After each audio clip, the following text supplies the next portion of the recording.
ये है भाई मुल्तान का गुड़ जो कि तैयार होता है यहाँ पे। आप देख सकते हैं बाकायदा तौर पे गुड़ निकाला जाता है यहाँ पे।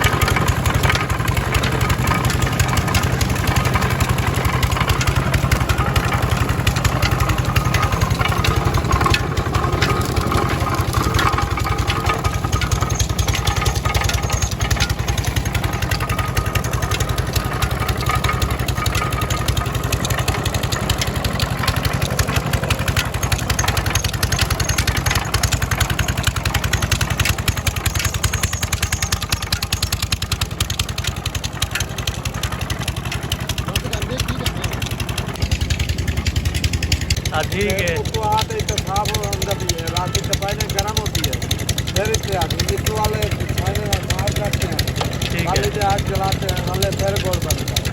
अच्छा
पाले यार पाले।